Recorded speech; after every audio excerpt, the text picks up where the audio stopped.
नमस्कार दोस्तों। पिछले लेक्चर के अंदर हमने विलियन पार्ट फर्स्ट में देखा था सांद्रता की इकाइयां, यानी विलियन के अंदर विलेय को हम किस किस प्रकार से प्रदर्शित करते हैं। आज हम देखेंगे द्रवीय विलियन।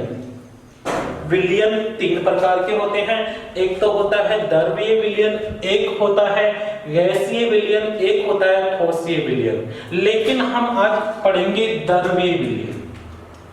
ऐसे विलियन जिनमें विलायक द्रव हो, विलायक द्रव हो, ऐसे विलियन जिनमें विलायक द्रव हो उन्हें हम द्रवीय विलियन कहते हैं। विलेय कोई सा भी हो सकता है। आप द्रव के अंदर गैस को मिला सकते हो, द्रव के अंदर द्रव को मिला सकते हो, द्रव के अंदर ठोस को मिला सकते हो। यानी पानी के अंदर आप कोई गैस जैसे CO2 गैस को मिला सकते हो, पानी के अंदर आप अल्कोहल को मिला सकते हो, एथेनॉल को, दारू को, है ना, बियर, और इसके अंदर आप NaCl ठोस को भी मिला सकते हो। लेकिन विलायक द्रव है, इसलिए ऐसे विलियन द्रवीय विलियन कहलाते हैं। कहने का मतलब विलियन की जो अवस्था होती है, विलियन की जो प्रावस्था होती है, वह विलायक की प्रावस्था पर निर्भर करती है कि विलायक कौन सी अवस्था में है। अगर विलायक द्रव है तो विलियन भी हमेशा द्रव ही होगा। ठीक है, तो द्रवीय विलियनों के अंदर विलायक द्रव होता है। अब हम ठोस को, अभी हमने देखा NaCl को द्रव में मिला सकते हैं, तो ऐसे विलियनों को हम, जैसे आपने पानी के अंदर H2O के अंदर NaCl को मिलाया, तो हम इसको कहेंगे कि ठोस की द्रव में विलेयता। ठोस को हमने किसमें मिलाया है? द्रव में। इसी प्रकार से गैस की द्रव में विलेयता, जैसे पानी के अंदर CO2 को, पानी के अंदर CO2 को मिलाकर सोडा वाटर बनाते हैं, पानी के अंदर CO2 को मिलाकर सोडा वाटर बनाते हैं, तो गैस होती है वो द्रव में विलय होती है। गैस किसके अंदर विलय होती है? द्रव के अंदर। ऐसे ही द्रव की द्रव में विलेयता, यानी द्रव को द्रव में मिला देते हैं, जैसे पानी के अंदर अल्कोहल को मिलाकर पेट बनाते हैं, वैसे ही द्रव की द्रव में विलेयता। ठीक है, अभी देखो हमने बात की विलेयता की। ये विलेयता होती क्या है? नियत ताप पर विलेय की वह अधिकतम मात्रा जो निश्चित मात्रा के विलायक में घुली हो। जैसे ये हमने एक पात्र लिया, एक गिलास ले लिया, माना कि ये गिलास ले लिया, ये गिलास है, इसमें हमने 100 ml पानी ले लिया, H2O। अब इस 100 ml पानी की एक निश्चित कैपेसिटी होती है कि ये कितने ग्राम NaCl को घोल सकता है। जैसे 20 ग्राम को या 30 ग्राम को, माना मैक्सिमम जैसे 30 ग्राम NaCl घुलेगा, तो यह इस विलायक की विलेयता कहलाएगी। ऐसा तो है नहीं कि 100 मिलीलीटर पानी के अंदर आप 10 किलोग्राम या 20 किलोग्राम NaCl मिला दोगे, पॉसिबल ही नहीं है। तो 100 मिलीलीटर द्रव के अंदर, जल के अंदर हम निश्चित मात्रा में विलेय मिला सकते हैं, वही उसकी विलेयता कहलाएगी। नियत ताप पर विलेय की वह अधिकतम मात्रा जो निश्चित मात्रा के विलायक में घुली हो, यानी जैसे विलेय की अधिकतम मात्रा जो निश्चित मात्रा। अब विलायक की मात्रा अगर आप बढ़ा दोगे, 100 की बजाय आप 200 ml लिख देते हो, 200 ml मात्रा बढ़ा देंगे, 200 ml, तो NaCl की मात्रा और ज्यादा घुलेगी, है ना। तो निश्चित मात्रा के विलायक में विलेय की घुली हुई अधिकतम मात्रा को ही हम कहते हैं विलेयता। अब देखो, सबसे पहले हम पढ़ेंगे ठोसों की द्रव में विलेयता। अब है ना, इनको इसी प्रकार से नोट्स तैयार करना, क्योंकि नोट्स तैयार करोगे आपको अच्छी तरह से याद रहेंगे और अपने लिखे हुए पढ़ने में बहुत सुविधा रहती है। तो आप पहले इनको ऐसे कैसे नोट कर लेना और फिर इनको समझना अच्छी तरह से है क्या ये, है ना।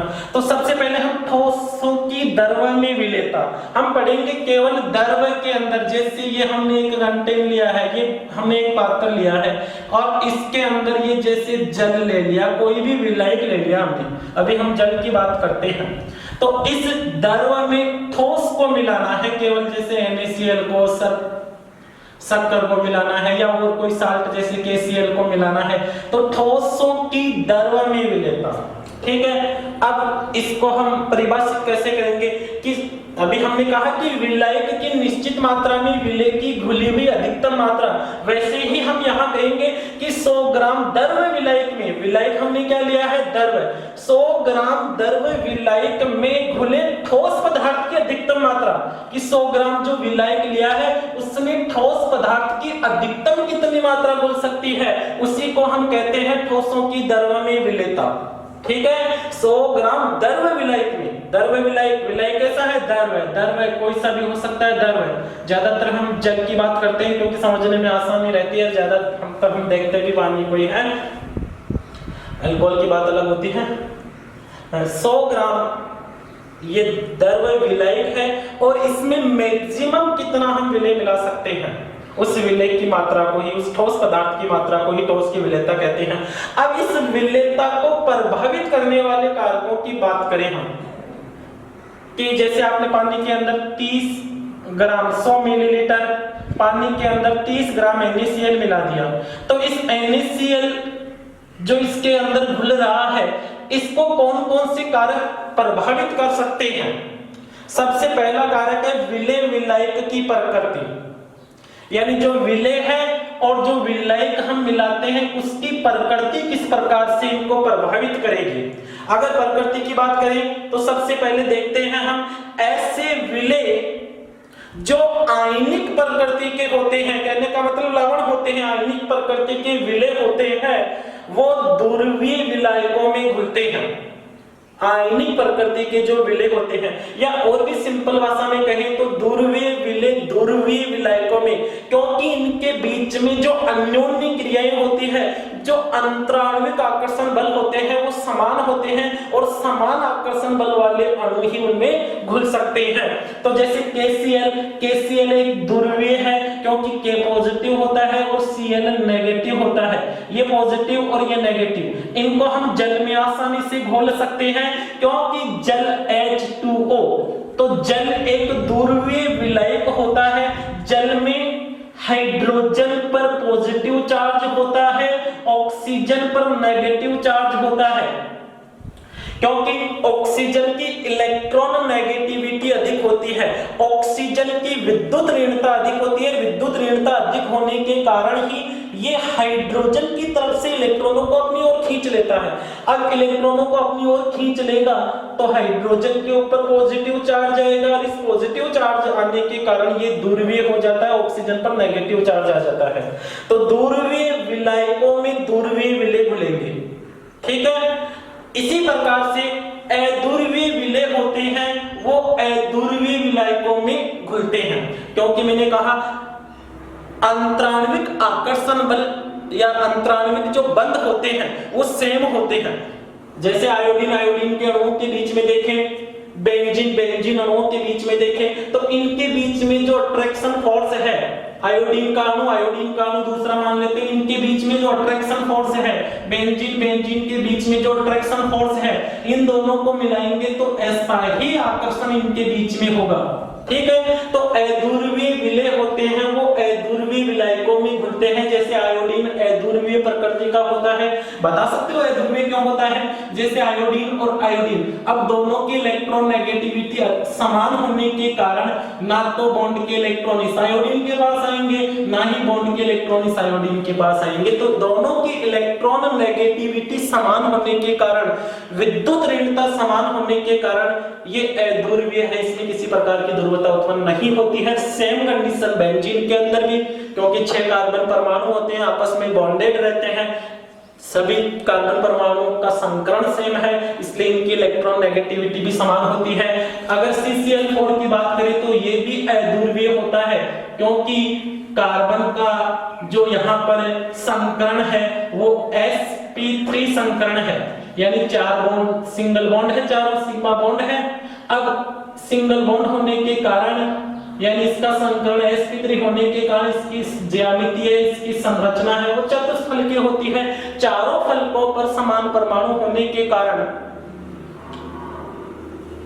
देखो इधर भी इधर भी इधर भी, तो चारों तरफ से समान इलेक्ट्रॉनों को आकर्षित करने वाले समूह है, तो इलेक्ट्रॉन किसी भी दिशा में नहीं जाते हैं और किसी भी दिशा में नहीं जाएंगे तो ये भी अध्रुवीय रहेगा, मतलब बॉन्ड के इलेक्ट्रॉन जहां पर है वहीं स्टेबल रहेंगे। तो सिंपल सा अध्रुवीय विलय होते हैं वो अध्रुवीय विलयकों में घुलते हैं। तीसरा, अगर हम देखो ठोसों की दरों में, केवल ठोस की बात कर रहे हैं अभी, ठोस को दरों में मिलाते हैं, है ना। आयोडीन ठोस अवस्था में पाया जाता है, सल्फर ठोस अवस्था में, तो ठोसों की दरों में बेंजीन द्रव अवस्था में, CCl4 कार्बन टेट्राक्लोराइड द्रव अवस्था में पाए जाते हैं। तो ठोसों की दरों में विलेयता पढ़ रहे हैं हम। अब टेम्परेचर का इफेक्ट देखते हैं, ताप का क्या प्रभाव पड़ता है। अगर ताप के प्रभाव की बात करें तो देखो, जब किसी ठोस को ये जैसे हमने कोई कंटेन लिया, कोई पात्र लिया, हमने ये गिलास ले लिया और इसमें ये द्रव है। अब इस द्रव में हम ठोस को मिलाते हैं, ठीक है। जब किसी द्रव में ठोस को मिलाते हैं तो अभिक्रिया ऊष्माक्षेपी या ऊष्माशोषी होगी, है ना। इन दोनों किसको इसमें मिलाएंगे तो या तो ऊष्मा का अवशोषण होगा या ऊष्मा का उत्सर्जन होगा। अगर अवशोषण होता है तो उसे हम कहते हैं ऊष्माशोषी क्रिया, ठीक है। और ऊष्मा बाहर निकलती है तो उसे हम कहते हैं ऊष्माक्षेपी क्रिया, ठीक है। जब किसी ठोस को द्रव में मिलाया जाए और ऊष्माशोषी क्रिया हो, ऊष्मा का अवशोषण हो, तो ताप बढ़ाने पर विलेयता बढ़ती है। क्योंकि ला सेटेलियर एक नियम है जो आपने 11th क्लास में पढ़ा है कि कोई भी रिएक्शन है उस दिशा की ओर जाती है जिस दिशा की ओर लगाया गया प्रभाव कम हो। अगर हम टेम्परेचर को बढ़ाएंगे तो जो ये मिश्रण है, ये मिश्रण ये चाहेगा कि मेरा टेम्परेचर वापस कम हो। ला सेटेलियर का नियम ये ही तो कहता है कि कोई मेरे ऊपर किसी रिएक्शन के ऊपर कोई हम प्रभाव जनरेट करें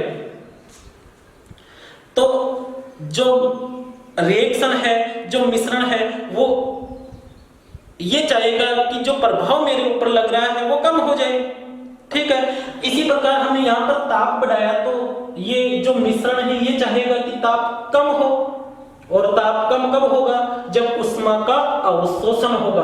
तो ताप बढ़ाने पर अगर ऊष्माशोषी क्रिया हो रही है तो विलेयता बढ़ती है, ठीक है। जैसे अमोनियम क्लोराइड को, पोटेशियम क्लोराइड को पानी के अंदर, जल के अंदर मिलाते हैं तो ऊष्माशोषी क्रिया होती है, और ऊष्माशोषी क्रिया होने के कारण ताप बढ़ाने पर इनकी विलेयता बढ़ती है, जबकि रिएक्शन ऊष्माक्षेपी हो। अब आपको कैसे पता लगे कि ऊष्माशोषी क्रिया है ना। तो जब किसी विलायक में विलेय को मिलाएं और जो विलयन बनता है अगर वो ठंडा हो जाता है तो विलेयता बढ़ती है। जैसे पानी के अंदर, पानी है, ये पानी है, पानी के अंदर आप शक्कर को मिला दो, चीनी को मिला दो, जल में, तो आप शक्कर को, चीनी को जैसे ही पानी में मिलाते हो तो पानी थोड़ा सा ठंडा होता है। इसका मतलब कि रिएक्शन ऊष्माशोषी है। अब टेम्परेचर बढ़ाते जाओ और पानी के अंदर शक्कर को मिलाते जाओ और चाशनी तैयार कर लो, हो जाएगी, है ना भाई। शक्कर को आप पानी के अंदर मिलाते रहोगे और टेम्परेचर को बढ़ाते रहोगे तो शक्कर पानी के अंदर घुलती जाएगी, गाढ़ी चाशनी बन जाएगी, है ना। तो ऊष्माशोषी क्रियाएं होती है, ताप बढ़ाने पर बढ़ती है। अगर कोई ठोस है, द्रव में मिलाएंगे, ऊष्माशोषी क्रिया होती है तो ताप बढ़ाने पर उसकी विलेयता बढ़ेगी, जबकि ऊष्माक्षेपी क्रिया होने पर ताप बढ़ाने पर विलेयता घटती है। ऊष्माक्षेपी, जैसे इसी पानी के अंदर अब वॉशिंग पाउडर, धावन सोडा, कपड़े धोने का सोडा डाल देते हो आप, है ना। तो पानी हल्का सा गर्म होता है, इसका मतलब है कि ऊष्माक्षेपी क्रिया हो रही है, ऊष्मा बाहर निकल रही है। अब ऊष्मा बाहर निकल रही है यानी जो मिश्रण पहले ही ऊष्मा को बाहर निकाल रहा है, अगर आप टेम्परेचर बढ़ाओगे, है ना, तो टेम्परेचर बढ़ाओगे तो क्या होगा, टेम्परेचर बढ़ाओगे तो मिश्रण क्या करेगा, टेम्परेचर को कम करने का प्रयत्न करेगा, लेकिन रिएक्शन तो पहले से ही ऊष्माक्षेपी हो रही है, इसलिए इसकी विलेयता क्या हो जाएगी, घट जाएगी। सिंपल याद रखो आप, तो ऊष्माक्षेपी क्रिया होने पर, ताप बढ़ाने पर विलेयता कम होती है। लेकिन कुछ साल्ट जैसे ग्लोबल लवण, मोस्ट है ग्लोबल लवण, अगर इस साल्ट की हम बात करते हैं तो प्रारंभ में टेम्परेचर को बढ़ाते हैं तो इसकी विलेयता बढ़ती है, लेकिन 32.4 डिग्री सेल्सियस से अधिक टेम्परेचर कर देते हैं हम, 32.4 डिग्री सेल्सियस से अधिक ताप कर देंगे तो इसकी विलेयता कम हो जाती है, क्योंकि ज्यादा टेम्परेचर करने पर जो क्रिस्टलन का जल होता है, क्रिस्टलन का जल लवण के एक सूत्र भार से जुड़े हुए जल के अणुओं की संख्या है ना, ये क्रिस्टलन का जल है जो इस लवण के साथ मित्रता करके बैठा हुआ है, इसके साथ इन दोनों के बीच में कोई केमिकल रिएक्शन नहीं है, कोई रासायनिक क्रिया नहीं है, बस ये था इसके पास में आकर बैठ गया जिसे हमने क्रिस्टलन का जल कहा। लेकिन टेम्परेचर इससे ज्यादा हो जाएगा तो ये क्रिस्टलन का जल इससे दूर हो जाता है, और क्रिस्टलन का जल इससे दूर हो जाने के कारण इस ग्लोबल लवण की जल के अंदर विलेयता कम होने लगती है। तो प्रारंभ में विलेयता बढ़ेगी और फिर विलेयता कम होगी। तो कुछ साल्ट होते हैं जो असामान्य व्यवहार भी दर्शाते हैं। ठीक है, तो आराम से आप इसको अच्छी तरह से समझ के याद कर सकते हो, ठोसों की द्रव में विलेयता। ठीक है,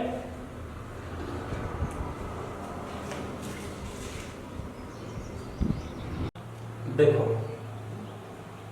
दूसरे नंबर पे हम पढ़ते हैं गैस की द्रव में विलेयता, यानी कोई गैस है वो द्रव में विलय हो रही है तो उसे हम कहेंगे गैस की द्रव में विलेयता।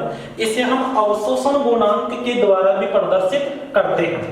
ठीक है, अब कोई गैस द्रव में विलय होती है तो उसको कौन कौन से कारक हैं वो प्रभावित करेंगे। इसके अंदर सबसे पहले हम देखते हैं गैस की प्रकृति, गैस का नेचर कैसा है। तो जो गैस द्रव में आसानी से आयनित हो वह अधिक घुलनशील होती है। ऐसी गैसें जो द्रव के अंदर आसानी से आयनित हो जाती है वे गैसें अधिक घुलनशील होती है। जैसे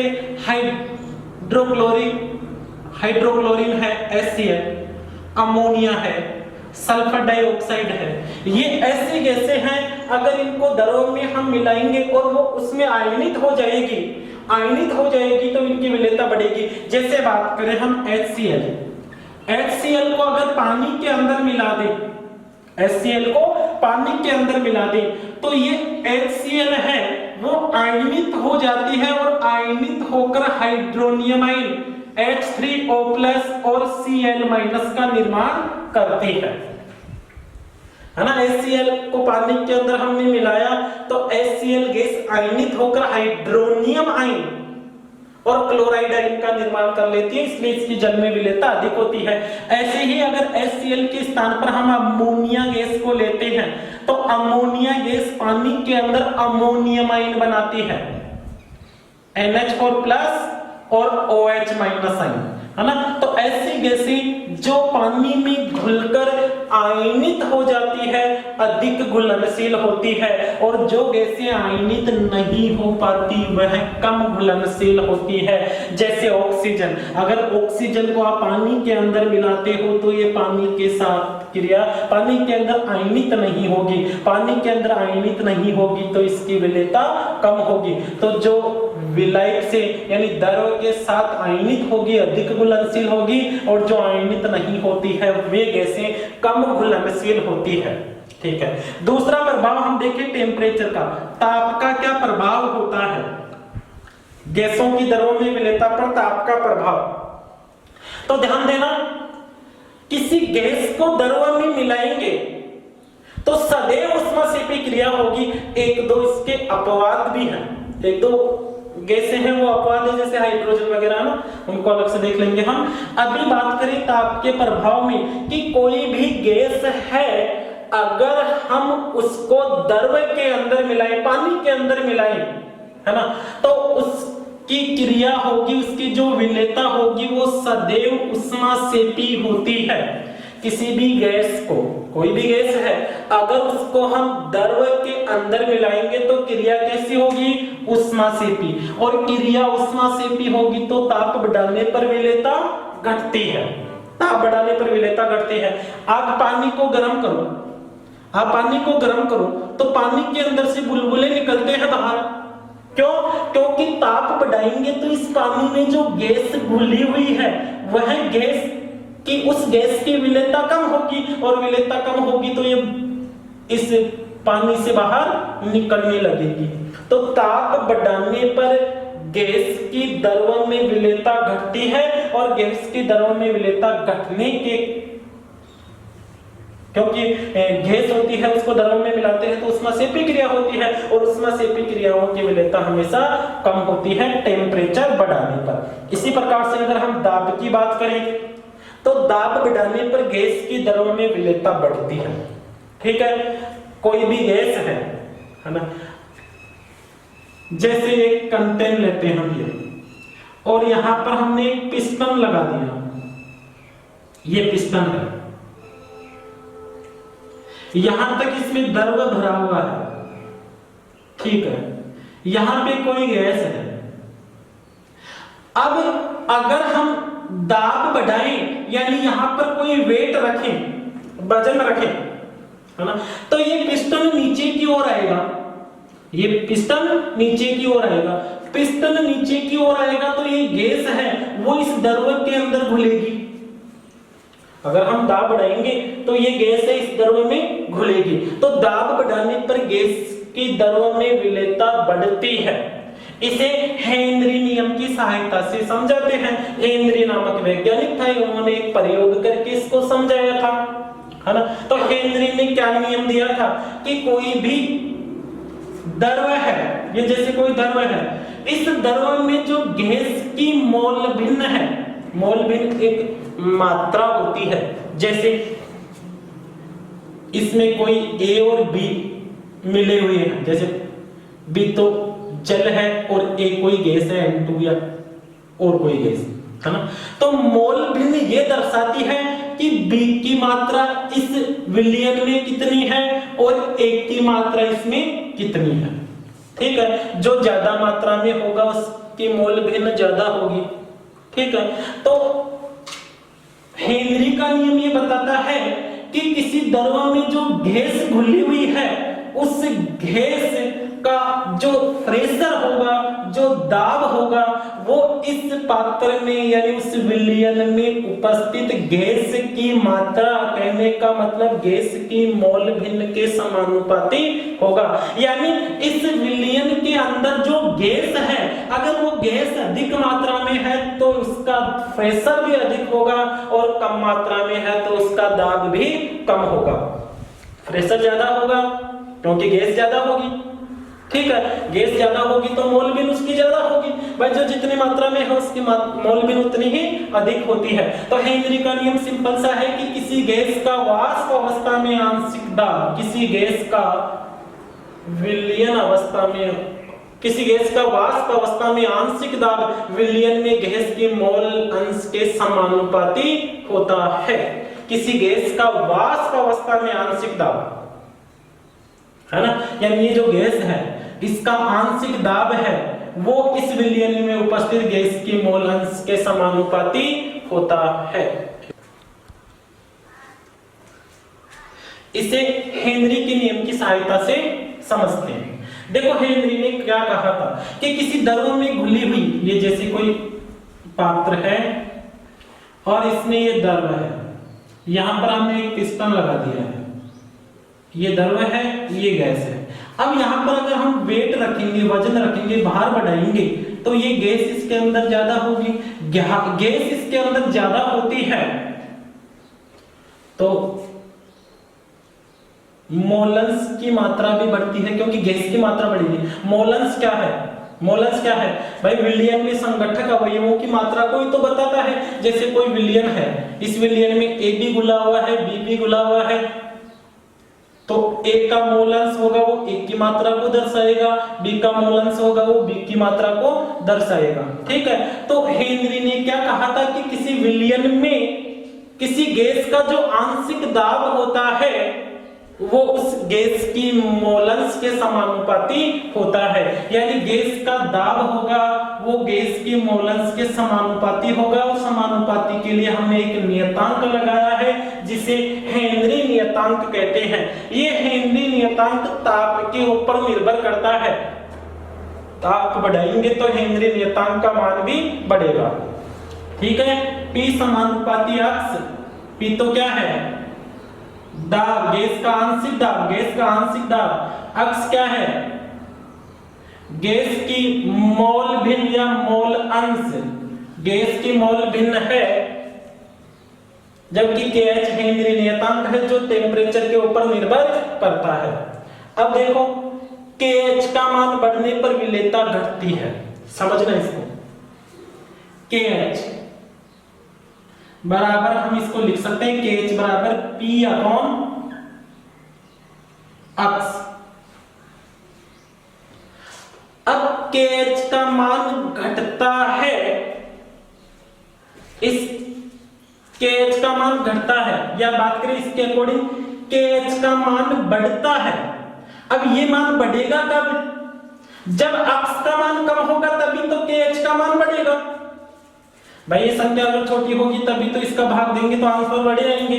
तो अक्स का मान अगर कम होता है तो KH का मान बढ़ता है, यानी KH बढ़ने पर अक्स का मान कम होगा। अक्स गैस की मोल भिन्न है, यानी गैस की मोल भिन्न विलयन में कम होगी। तो हम कह सकते हैं कि KH का मान बढ़ने पर विलेयता घटती है, KH का मान बढ़ने पर विलेयता घटती है। ये हेनरी का नियम है। ठीक है, किसी द्रव में घुली हुई गैस की मोल भिन्न उस पर लगाए गए दाब के समानुपाती होती है। सिंपल तौर पे कहें तो किसी द्रव में घुली हुई गैस की मोल भिन्न, किसी द्रव में घुली हुई गैस की मोल भिन्न उस पर लगाए गए दाब के समानुपाती होती है। P समानुपाती अक्स सिंपल तौर पे लिख सकते हो आप, किसी द्रव में घुली हुई गैस की मोल भिन्न उस पर लगाए गए दाब के समानुपाती होती है। ये हेनरी का नियम था जो कि गैस की विलेयता को दर्शाता है, यानी गैस की विलेयता है और जो प्रेशर है उसके बीच में क्या रिलेशन होता है। अब हम पढ़ेंगे हेनरी नियम के अनुप्रयोग, हेनरी नियम के अनुप्रयोग, हेनरी नियम के अनुप्रयोग। अगर हेनरी नियम के अनुप्रयोगों के अंदर देखें तो सबसे पहले हम देखते हैं जो शीतलपेय पदार्थ हैं, ठंडे पदार्थ हैं, शीतलपेय पदार्थ होते हैं। शीतलपेय पदार्थों में CO2 गैस उच्च दाब पर भरी होती है। ठंडे पेय पदार्थ जैसे मोरिंडा है, माजा है, थम्स अप है, लिम्का है, तो उन सभी के अंदर CO2 गैस होती है, वो उच्च दाब पर भरी जाती है। आपने देखा होगा जब थम्स अप की बोतल का ढक्कन हम खोलते हैं तो उसमें से बुलबुले बाहर निकलते हैं, क्योंकि ढक्कन को हम जैसे ही धीरे से खोलेंगे तो प्रेशर क्या होगा, कम होगा, और प्रेशर कम होगा तो उसमें घुली हुई गैस है वो बाहर निकलेगी।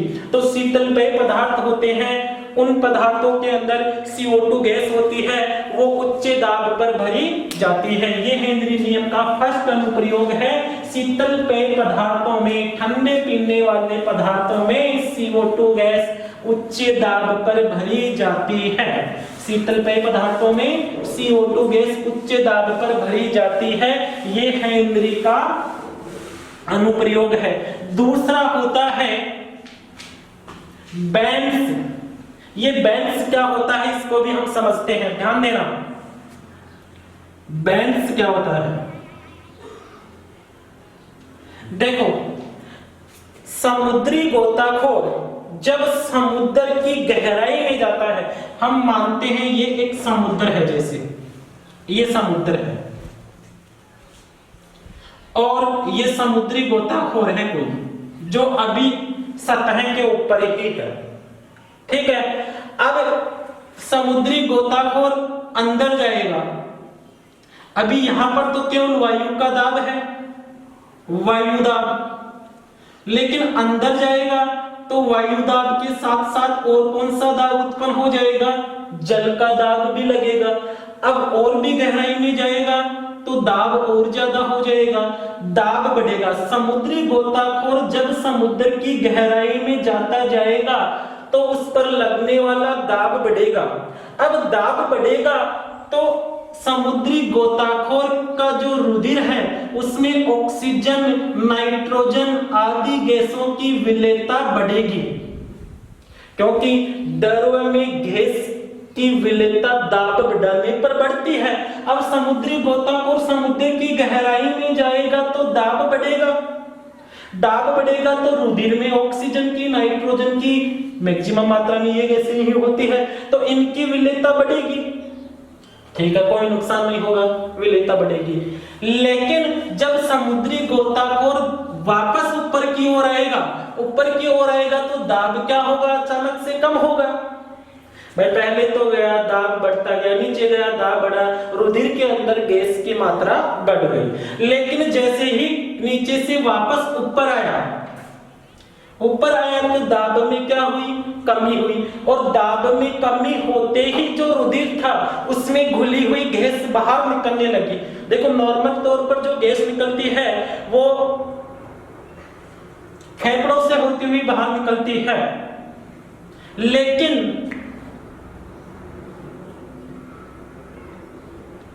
अगर ये व्यक्ति ऊपर आएगा तो अचानक दाब कम होगा, तो जो रुधिर की वाहिनियां होती है उन वाहिनियों के अंदर भी दाब कम होगा, और दाब कम होगा तो जो रुधिर के अंदर गैसें घुली हुई है वो उस रुधिर में से बाहर निकलेगी। बाहर निकलते ही रुधिर वाहिनिकाओं में छोटे छोटे बुलबुले बन जाएंगे, जिससे रक्त का प्रवाह क्या होगा, बाधित होगा। और रक्त का प्रवाह बाधित हो जाता है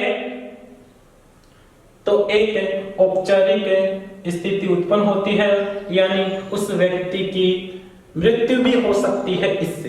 तो इससे बचने के लिए समुद्री गोताखोर जो सिलेंडर लेकर जाते हैं उसके अंदर हीलियम गैस भरते हैं। हीलियम गैस लगभग 11% हीलियम गैस होती है।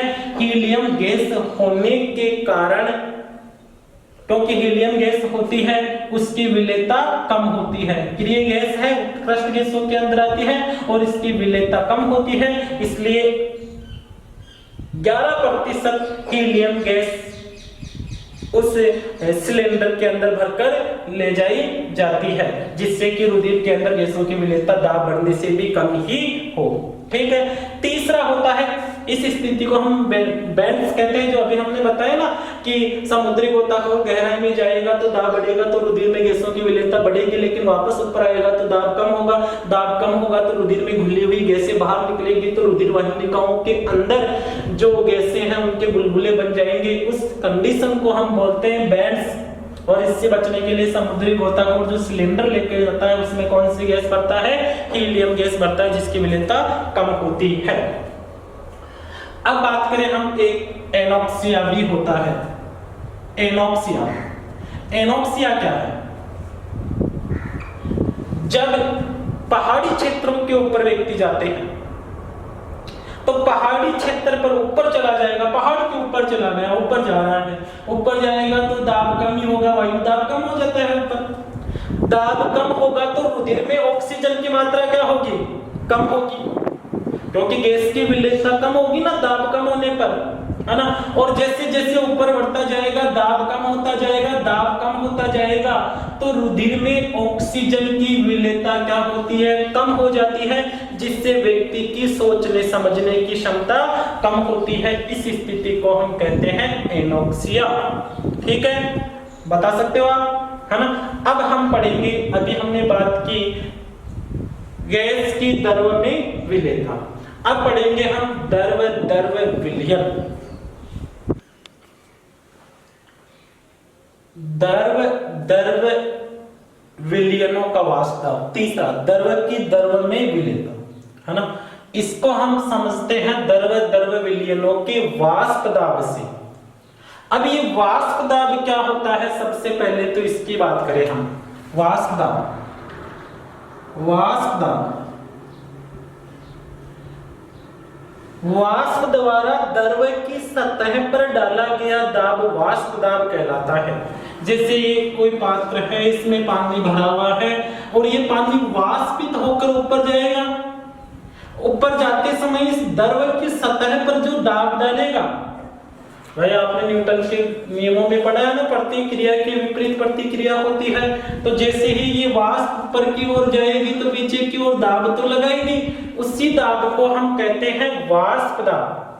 जब द्रव वाष्पित होकर ऊपर जाएगा तो उस वाष्प के द्वारा द्रव की सतह पर, ये वाष्प जैसे ऊपर जाएगी तो इस वाष्प के द्वारा इस द्रव की सतह पर जो दाब उत्पन्न होगा उसे वाष्प दाब कहते हैं, है ना। जब द्रव और वाष्प साम्य अवस्था में हो, जब द्रव व वाष्प साम्य अवस्था में हो तो वाष्प द्वारा द्रव की सतह पर डाला गया दाब वाष्प दाब कहलाता है ना। जैसे यहाँ पर इस पानी को हम बंद पात्र में जैसे गर्म करें, यहाँ पर है ना, गर्म करते रहेंगे तो ये पानी है वो वाष्पित होकर इस वाष्प में बदलता जाएगा। लेकिन एक कंडीशन ऐसी होगी कि ये वाष्प है वो इस पात्र की दीवार पर संघनित होकर बूंदों के रूप में नीचे गिरने लगेगी, है ना। तो एक साम्य अवस्था उत्पन्न हो जाएगी वाष्पीकृत होने की और वाष्प का वापस द्रव में बदलना। ये जो वाष्प वापस द्रव में बदलेगी और द्रव इस वाष्प में बदलेगा, तो ये दोनों क्रियाएं जब समान वेग से होगी तो उसे हम साम्य अवस्था कहेंगे। तो साम्य अवस्था पर वाष्प के द्वारा जो द्रव की सतह पर दाब उत्पन्न होता है उसे हम वाष्प दाब कहते हैं। जब द्रव व वाष्प साम्य अवस्था में होते हैं तो वाष्प द्वारा द्रव की सतह पर डाला गया दाब वाष्प दाब कहलाता है। वाष्प दाब का अवनमन क्या होता है इसको हम समझते हैं। देखो, वाष्प दाब का अवनमन समझना अच्छी तरह से, बहुत अच्छा टॉपिक है और आसानी से समझ में भी आएगा, कोशिश करोगे तो।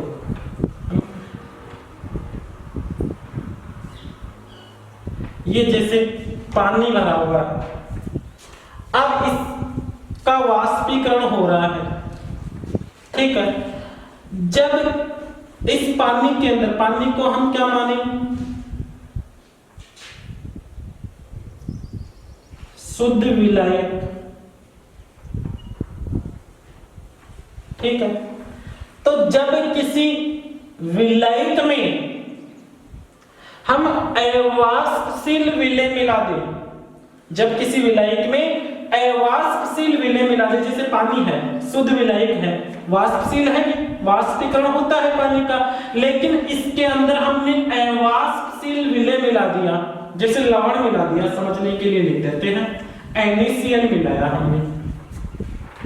तो NaCl के कण होते हैं वह सतह के कुछ आयतन को घेर लेते हैं, सतह के कुछ भाग को इस NaCl के कणों के द्वारा भी धारित कर लिया जाएगा। तो जहां पर NaCl के कण आ जाते हैं वहां से वाष्पीकरण की दर कम हो जाती है और यहां से वाष्पीकरण की दर कम हो जाएगी तो वाष्प दाब में भी कमी आएगी, ठीक है।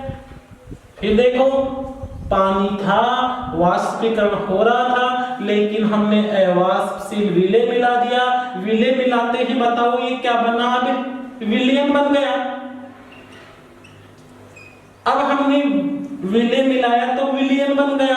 अब विलयन का वाष्प दाब है वो कम हो गया, क्योंकि पहले तो पानी था, पूरी सतह से वाष्पीकरण हो रहा था, लेकिन हमने NaCl मिलाते ही कुछ सतह ऐसी हो गई जहां से वाष्पीकरण नहीं हो रहा है, वाष्प दाब में कमी आ गई, ठीक है। इसी कमी को तो हम कहते हैं अवनमन।